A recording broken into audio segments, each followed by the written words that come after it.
ஓம் நமச்சிவாய சிவாய நம. அனைத்து தமிழ் உள்ளங்களுக்கும் கனிவான வணக்கங்கள். வேத ஜோதிடத்தில் முக்கியமான மற்றும் மங்களகரமான கிரகமாக கருதப்படுபவர் சுக்கிர பகவான். அன்பு, அழகு, செல்வம், ஆடம்பரம் மற்றும் வாழ்க்கை வசதிகளை தீர்மானிக்கும் கிரகமாக விளங்குகிறார் சுக்கிர பகவான். சுக்கிர பகவான் பொதுவாக சுமார் 25 நாட்களுக்கு ஒருமுறை தனது ராசியை மாற்றுவார். அந்த வகையில் வரும் மார்ச் மாதம் 26ஆம் தேதி வியாழக்கிழமை அன்று அதிகாலை 5:30 மணிக்கு மீனராசியில் இருந்து வெளியேறி மேசராசிக்கு பயிற்சியாக உள்ளார். சுக்கிர பகவான் மேசராசியில் ஏப்ரல் மாதம் 19ஆம் தேதி பிற்பகல் 3:51 வரை பயணம் செய்வார். இந்த சுக்கிர பயிற்சியானது மிகவும் சிறப்பு வாய்ந்தது. ஏனெனில் இது விசுவாசு ஆண்டின் இறுதி சுக்கிர பயிற்சி ஆகும். அதே போல இது பாலபவம் வருடத்தின் வரக்கூடிய முதல் சுக்கிர பயிற்சி ஆகும். இந்த சுக்கிர பெயர்ச்சி உங்கள் வாழ்வில் பல மாற்றங்களை தரப்போகிறது. குடிசையில் இருந்த சில ராசிக்காரர்களின் வாழ்க்கை இப்போது கோபுரத்தில் ஏறப்போகிறது. பணம் பல வழிகளில் இருந்து வரப்போகிறது. இதுவரை இருந்து வந்த உடல் உபாதைகள் படிப்படியாக குறையப் போகிறது. பட்ட கடனை அடைக்க புது வழிகள் பிறக்கும். நடக்கப்போகும் இந்த சுக்கிர பெயர்ச்சியால் உங்கள் வாழ்வில் வளமும் நலமும் செல்வ செழிப்பும் பெற்று வாழ்வில் உயரிய நிலையை அடைய எல்லாம் வல்ல எம்பெருமானை வேண்டி விரும்பி கேட்டுக்கொள்கிறேன். ரிஷபராசி அன்பர்களே, இந்த பெயர்ச்சியின் போது உங்களின் வாக்கு வன்மையில் பிரச்சனைகள் வரலாம். மற்றபடி உங்களின் ஆன்மீக சிந்தனைகள் மெருக்கேறும். புதிய ஆலயங்களை தேடி சென்று வழிபடுவீர்கள். குடும்பத்தின் வளர்ச்சியில் உங்களின் பங்களிப்பு பெருகும். உற்றார் உறவினர்களையும் நண்பர்களையும் அனுசரித்து நடந்து கொள்வீர்கள். அதே நேரம் எவரிடமும் அனாவசிய பேச்சு வேண்டாம். மற்றவர்களின் பேச்சுகளையும் நடவடிக்கைகளையும் கூர்ந்து கவனித்து அதற்கேற்ப உங்களின் செயல்பாடுகளை வகுத்துக் கொள்ளவும். இந்த பெயர்ச்சியின் போது புது புது ஆராய்ச்சிகளில் ஈடுபடுவீர்கள். திடீரென்று தொலைதூர பயணம் மேற்கொள்ளும் நிலைமை உருவாகும்.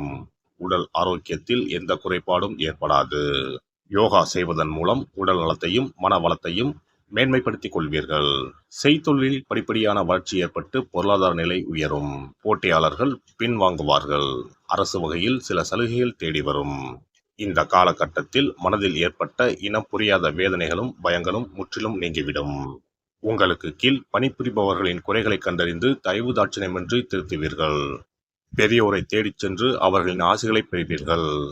நேர்வழியில் செயல்பட்டு வெற்றி பெறுவீர்கள். எதிர்பார்த்த அளவுக்கு வருமானம் கிடைக்கும்.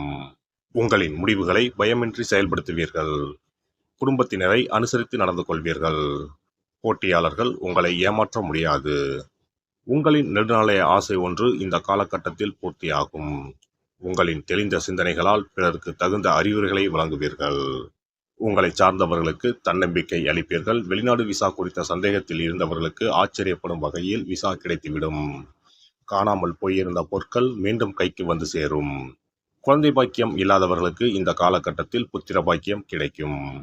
பணிபுரிப்பவர்களுக்கு இந்த காலகட்டத்தில் ஓரளவுக்கு முன்னேற்றம் காணப்படும்.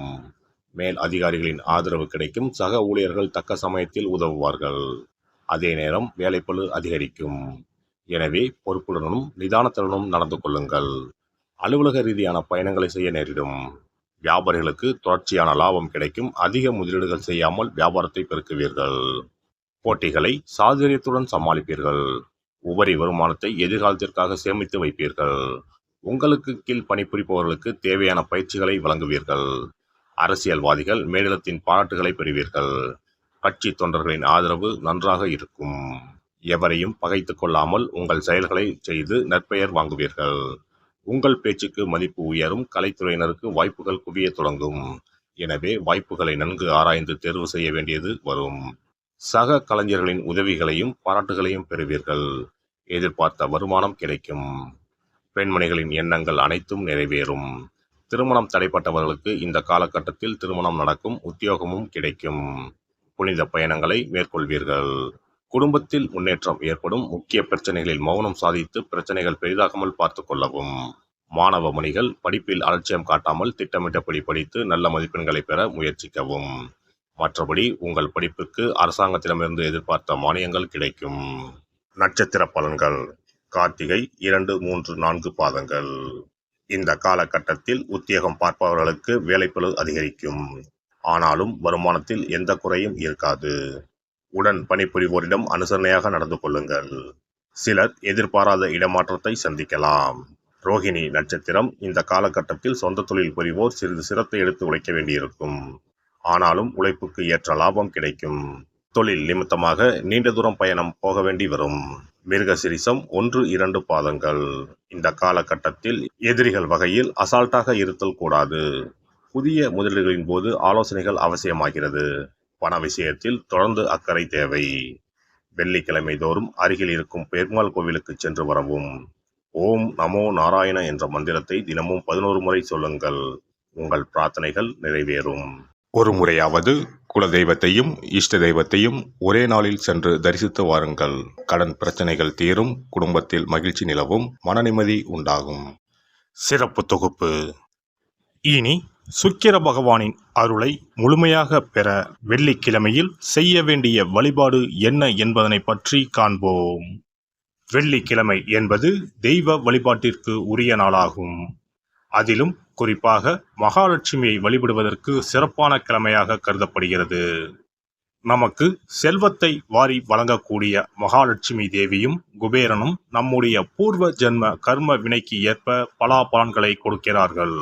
அதை அனுபவிக்க செய்யும் பொறுப்பு சுக்கிர பகவான் பார்த்து கொள்கிறார். ஒருவர் செல்வந்தராக இருப்பதற்கு ஜாதகத்தில் சுக்கிரன் அருள் கட்டாயம் இருக்க வேண்டும். சுக்கிரனுடைய அருள் பெற வெள்ளிக்கிழமையில் சுக்கிரஹோரை வரும் நேரத்தில் இவ்வாறு வழிபாடு செய்தால் சுபபோக வாழ்க்கையை அனுபவிக்க முடியும். ஒருவருடைய ஜாதகத்தில் சுக்கிரன் நீச்சம் பெற்றால் உடல் ரீதியான ஆரோக்கிய ரீதியான பாதிப்புகள் ஏற்படும். சொத்து சுகங்கள் எவ்வளவு இருந்தாலும் அதை முழுமையாக அனுபவிக்க முடியாமல் செய்துவிடும். பெரிய பெரிய பணக்காரர்களை எடுத்துக்கொண்டால் அவர்களிடம் எவ்வளவு காசு கொட்டி கிடந்தாலும் சுக்கிர தசை இல்லை என்றால் அவ்வளவு பணமும் வீண் விரயமாகத்தான் போகும். குறிப்பாக மருத்துவ செலவுகள் செய்தே சொத்துக்கள் அழியும் நிலை வரும். இதற்கு சுக்கிர பகவானுடைய வழிபாடு நல்ல ஒரு பலனை கொடுக்கும். சுக்கிர பகவானுக்கு வெள்ளிக்கிழமை என்பது உரிய தினமாகும். சுக்கிரன் அருள் பெற வீட்டில் வெள்ளி பொருட்களை பயன்படுத்துவது நலமாகும். வெள்ளியில் சுக்கிரன் வசிப்பதாக ஐதீகம் உள்ளது. வெள்ளி பொருட்கள் கொண்டு பூஜை செய்தால் சகல சௌபாக்கியங்களும் உண்டாகும். சுக்கிர வழிபாடு செய்ய நினைப்பவர்கள் காலை 6 மணி முதல் 7 மணி வரையிலான காலம் சுக்கிரஹோரை ஆகும். அதனை தவறவிட்டால் மதியம் 1 மணி முதல் 2 மணி வரை சுக்கிரஹோரை நிகழ்கின்றது. அதையும் தவறவிட்டால் இரவு 8 மணி முதல் 9 மணி வரையிலான சுக்கிரஹோரை நேரத்தில் வழிபாடுகள் செய்து பயன்பெறலாம். இவற்றில் காலை 6 மணி முதல் 7 மணி வரையிலான முதல் சுக்கிரஹோரையில் சுக்கிர வழிபாடு செய்வது சிறப்பான பலன்களை கொடுக்கும். காலை முதல் மாலை வரை உபவாசம் இருந்து சுக்கிர பகவானுக்கு உரிய காயத்ரி மந்திரத்தை உச்சரித்து கல்கண்டு சேர்த்த சர்க்கரை பொங்கலை நைவேத்தியம் படைத்து வெள்ளை நிற பூக்களால் அர்ச்சனை செய்ய வேண்டும். சுக்கிர தசை நடப்பவர்களும் சுக்கிரன் நீச்சம் பெற்ற ஜாதகக்காரர்களும் இந்த வழிபாடு செய்வது சிறப்பான பலன்களை கொடுக்கும். சுக்கிர தசை நடக்கும் பொழுது சுக்கிர வழிபாடு செய்து வர வருமானத்தை சுகமான வாழ்க்கை வாழ்வதற்கு உரிய வகையில் பயணிக்க செய்யும். வீடு நிலம் வாங்குவது, ஆடம்பர பொருட்கள் சொத்துக்கள் போன்றவற்றை வாங்க வைக்கும். அதுவே சுக்கிரன் நீசம் பெற்ற காலத்தில் இந்த வழிபாடு செய்பவர்களுக்கு வீண் விரயங்கள் இல்லாமல் ஓரளவிற்கு வறுமையிலிருந்து பிழைக்கச் செய்யும். வெள்ளிக்கிழமையில் நவக்கிரக கோவிலுக்கு சென்று சுக்கிர பகவானுக்கு வெள்ளை வஸ்திரம் சாற்றி வழிபாடு செய்யலாம். வெள்ளை நிற நைவேத்தியங்கள் தயார் செய்து கோவிலில் வரும் பக்தர்களுக்கு தானம் செய்யலாம். இவ்வாறு செய்து வர சுக்கிரனின் முழு அருளும் கிடைக்கப் பெற்று வாழ்வில் உயரிய நிலையை அடைவீர்கள். எல்லாம் வல்ல இறையருளால் நீங்களும் உங்கள் அன்பு குடும்பமும் உடல் நலம், நீலாயுள், நிறை செல்வம், உயர் புகழ், மெய்ஞானம் ஓங்கி வாழ்க வளமுடன்.